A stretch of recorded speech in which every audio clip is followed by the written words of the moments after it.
Welcome to another edition of Morning Date, a segment where I get to sit and chat with outstanding figures from all fields and all walks of life. And today I have the pleasure of sitting down with Duncan Harrison, country manager for Robert Walters Korea. Welcome to Morning Date. Welcome to Morning Special. All right, thank you very much, Steve. Thank you for the introduction. I apologize for that comparison to Donald Trump. Though I guess there was some resemblance there between Donald Trump as a kid and myself. So, apology accepted. I thought maybe Paul had asked you to send in a photo yesterday or something. We might be having one later, but got it. Fairly similar to Donald Trump. Okay.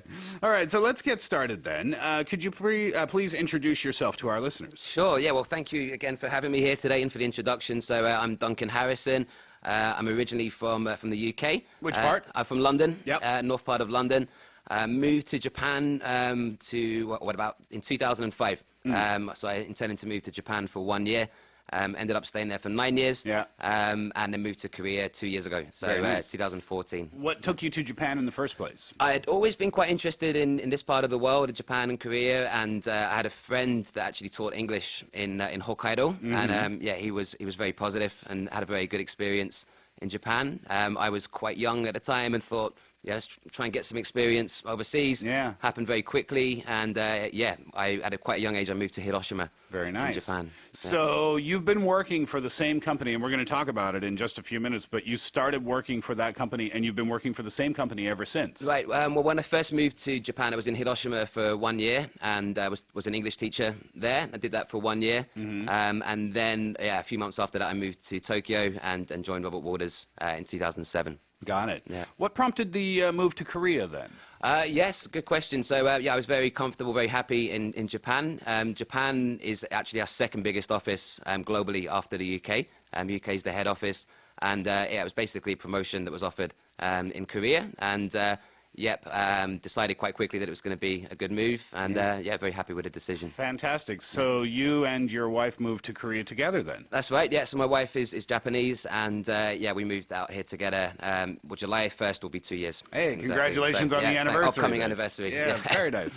All right, so let's talk about Robert Walters Korea, shall we? Why don't you tell us first exactly what it is? Sure, yeah. So, Robert Walters, we are basically, as you mentioned, an international recruitment company, and what we do in Korea, we work with international companies. Those are our clients. And basically what we do is we help find them candidates that speak English and they have a specialized background. Could be in accounting, could be in HR, sales, any kind of professional service job. We help find them candidates with that experience. Has the company been in Korea long, or did it start here when you came here? All right, yeah, we have been in Korea. September will be 6 years. It'd been here for about 4 years before I moved, and September will be our 6th year. Made it a bit easier for you, I guess. Yes, that was a bit than a complete startup. So when you say international companies seek your help in finding recruitments, are you talking about college students from Korea, Korean college students? Are you talking about overseas candidates or everyone? Yeah, it's a combination. So the core business is finding Korean candidates with, say, 2 or 3 plus years experience, and it can go right the way through to executive level. So the niche is somebody that has the English ability to work at a foreign firm and has a specialized skill set. And probably most importantly, they have the mindset to be able to work in a foreign firm. Well, this is really good information, I think, for young people who may be listening today who have that goal in the future to work for an international company.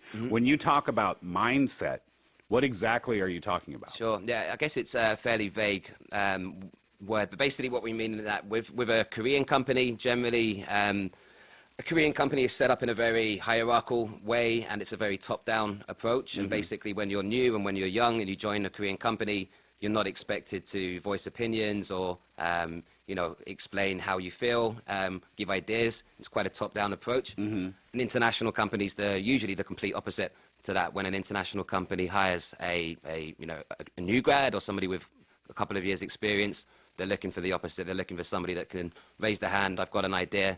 I think this can improve the company and the workplace. It sounds like you might be looking for people who wouldn't necessarily fit into a Korean company that well. Yeah, well, they're very different usually, an international company and a Korean company. So, somebody that fits in very well with a Korean company might not necessarily do with a multinational and vice versa. Very interesting, Yeah. huh? Yeah. Chatting today with Duncan, country manager for Robert Walters Korea for today's morning date. And we have a photo of you when you were a baby. Yeah, let's look. Oh, this is Duncan's baby photo. All right, there we go. Is that you in the middle? That's a very, very young looking Duncan there. And I'm on the right, and I've got my sister there on the left. So that was taken when I was about, I was probably about 4 or 5 years old. So Is that your dad? that's my dad. Yeah. You look like your dad now. Yeah, I think I have turned into Yeah. a version of him. Oh, that's a nice photo. Yeah. Thanks for participating. All right, in our, no, I thought I would get involved in this today. yeah, in our text mission. Great. Yeah.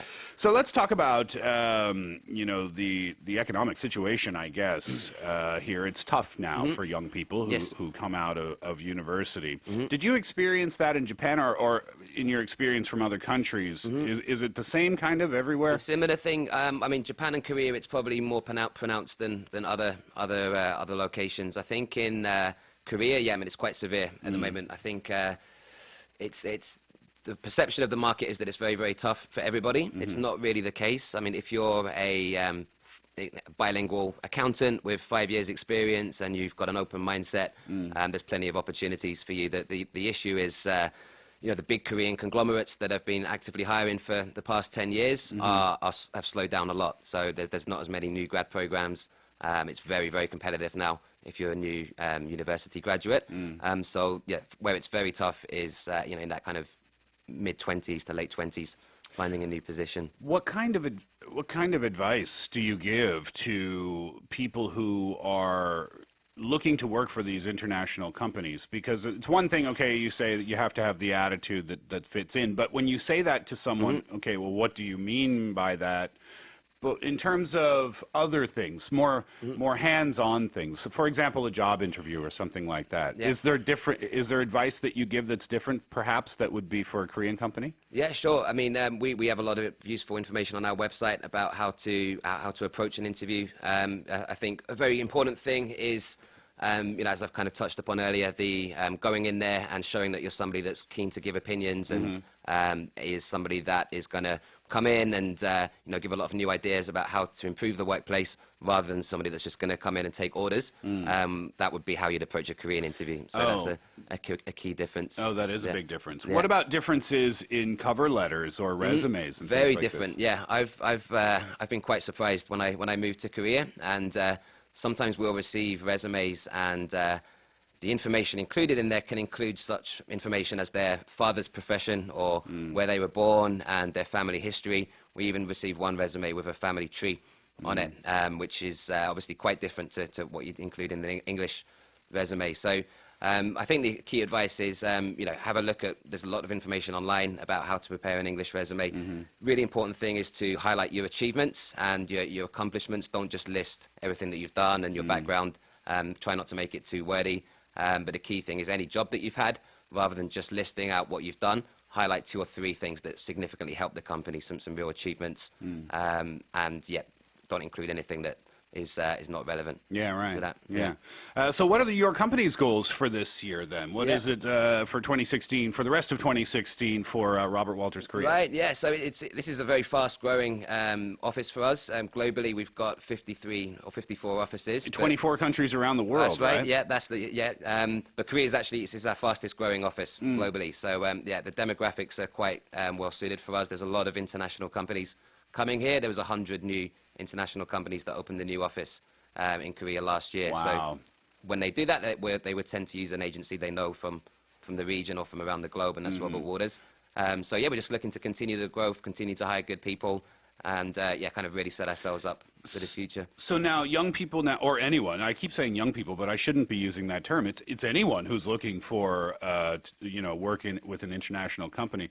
Do they contact you directly and then send their resume and CV to you? Yeah, well, we have so the Robert Walters website. So generally the approach is, you register your details on there. You have a look at the kind of positions that we are recruiting for at the moment. If something looks appealing or suitable, you can upload your details on there. And then we'll contact you to follow up. And then once we've done that, we'll guide you through the interview process and give you a recommendation. That's really fantastic. So you help them, you help the person who is being recruited, the potential recruit, as much as you possibly can. Yeah, certainly. It's certainly in our interest that they do as well as possible in the interview, so we're there to help and guide as much as possible. The advantage we have is that we'll know the company, we'll know the client, we know the kind of personality that they're going to be interviewing with, so we can guide and advise them about how best to approach the interview. Well, please do give the company's website then. Yeah, sorry, so it's www.robertwalters.co.kr. Excellent. www.robertwalters.co.kr. So there you go. If you have aspirations of working for an international company here in Korea, that's the website you can check out, and you can send your resume and everything over there. And who knows, you may meet Duncan in person someday, right? Yeah. Fantastic. Duncan Harrison, thank you so much for coming to Morning Date today. Best of luck with Robert Walters Korea for the rest of 2016. All right, thank you very much. Been a pleasure Fantastic. being here. Yeah. Thanks for the baby photos. All right, yeah, that was a good job. I had one of those on me. Yeah, thank you. Cheers, Duncan. All right, cheers. Back to our text mission this morning. We were asking for your baby photos all day today.